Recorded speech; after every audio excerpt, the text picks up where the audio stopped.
Hello dear student, welcome. तो income from business का 15वां क्वेश्चन सॉल्व कर रहा हूँ। ठीक है, अब ये भी 15 मार्क 20 मार्क के लिए सम है। तो इसमें दो तीन चीज़ न्यू दिया है, ज़्यादा बड़ा सम नहीं, ईजी है पर दिखने में थोड़ा डेंजर है। ओके, तो हम लोग अच्छे से स्टार्ट करते हैं। ठीक है, चला जाओ। तो इनकम फ्रॉम बिजनेस में क्या होता है मालूम है आपका? सबसे पहले आपको क्या करना पड़ेगा, फॉर्मेट लिखना पड़ेगा ना। तो बिजनेस से पैसा आया तो EBCD करके मैंने बोला, राइट। तो ए में क्या आएगा अपना, सबसे पहला नेट प्रॉफिट आएगा। ठीक है, net profit as per business लिखने का। फिर जो बिजनेस का एक्सपेंस नहीं है भलता वो लिखने का। इनकम जो बाहर का वो लिखने का, माइनस होएगा।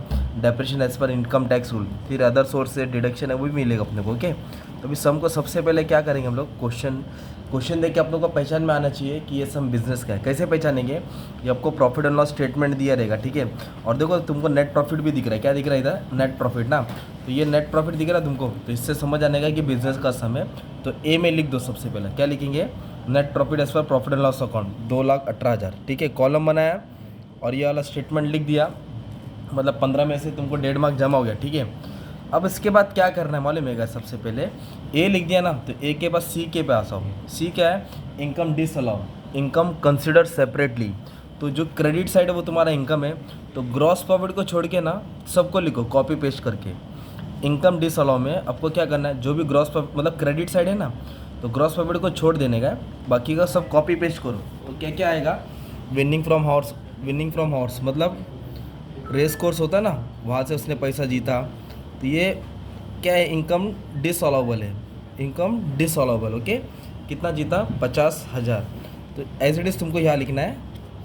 फिर आया ओल बैड डेट रिजर्व, मतलब ओल RDD बोल सकते हैं आप लोग उसको। ओल्ड RDD मतलब जो डाउट था वो भी पैसा लेके आ गया। ठीक है, वो भी इनकम डिसअलाउ में आएगा, याद कर लेना। डिविडेंड आया, कहाँ से डिविडेंड आया? Cooperative society. कोऑपरेटिव बोले तो गोकुलधाम सोसाइटी से पैसा आया इसको। कितना डिविडेंड आया? 10,000। फिर इसके बाद interest on saving bank account, इस पर थोड़ा ध्यान है। जब भी सेविंग बैंक आएगा समझ जाने का कुछ इसके ऊपर खेल होता है। ठीक है, आगे आगे बताऊँगा। सेविंग बैंक अकाउंट कितना इंटरेस्ट आया? 20,000। ओके, अब ये सबको क्या कर लेंगे हम लोग? ऐड कर लेंगे ना। तो ऐड करके टोटल क्या डाल देंगे? बाहर डाल देंगे। तो इसका टोटल आ रहा है 99,000। सपोज कितना आया? 99,000। और ये ब्रैकेट में डाल लेंगे। क्या डालेंगे? ब्रैकेट। ब्रैकेट क्यों? क्योंकि इनकम डिसअलाउ क्या करना रहता है अपने को? माइनस करना रहता है। ठीक है, फिर इसके बाद जैसे ए हो गया, ए के बाद सी किया ना, फिर डायरेक्ट डी पे आओ। Depreciation as per income tax rule act, ये आपको कहाँ दिया रहेगा मालूम है क्या? एडजस्टमेंट में दिया रहेगा।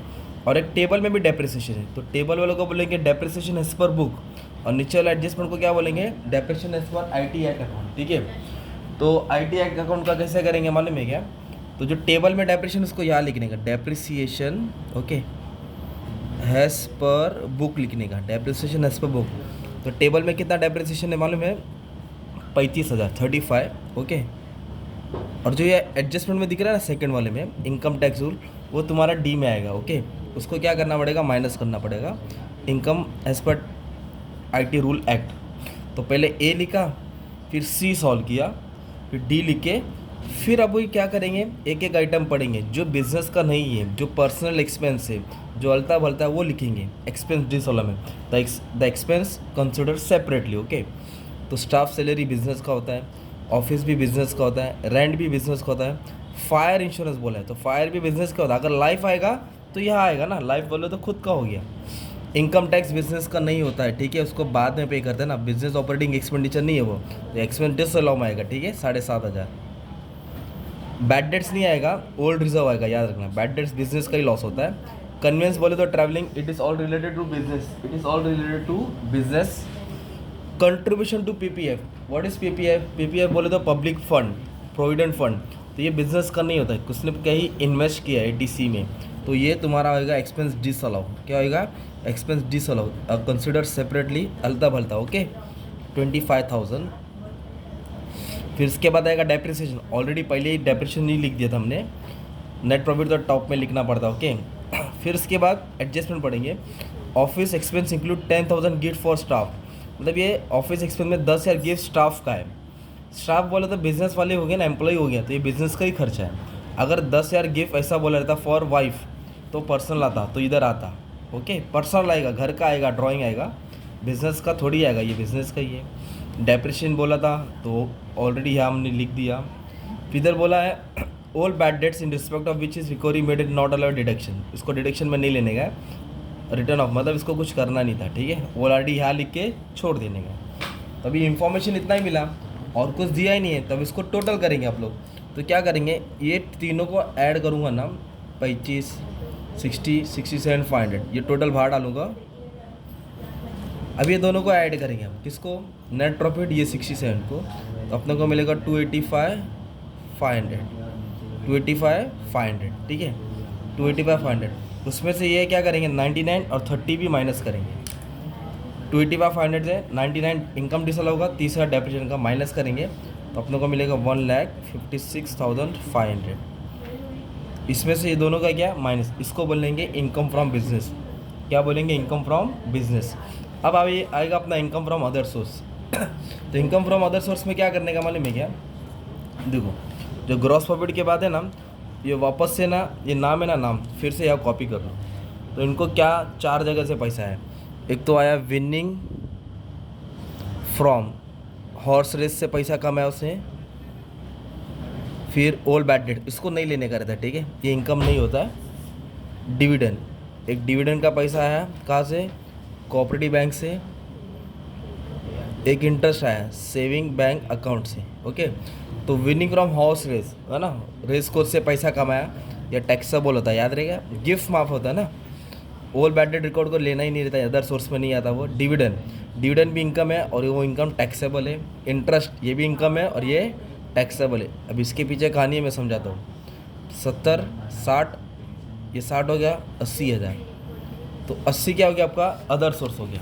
अदर सोर्स बोलेगा तो इनकम फ्रॉम अदर सोर्स, तुमको पैसा यहाँ वहाँ से है। अब इसको और इसको ऐड करेंगे तो आपको मिलेगा टोटल इनकम। क्या मिलेगा, टोटल इनकम।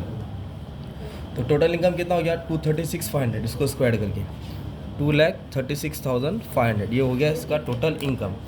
फिर आएगा डिडक्शन अंडर चैप्टर 6 से। तो डिडक्शन को कैसे पहचानने का, जो भी अमाउंट पेड रहेगा, जो भी अमाउंट इन्वेस्टेड रहेगा, जो भी अमाउंट कंट्रीब्यूटेड रहेगा, स्पेंड रहेगा।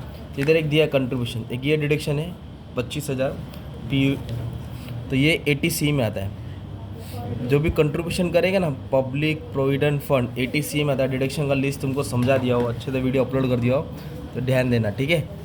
और एक डिडक्शन दिया बच्चों लोग, किधर दिया मालूम है क्या, सुनो, छुपा रुस्तम में, ये दिख रहा है, interest on saving bank account.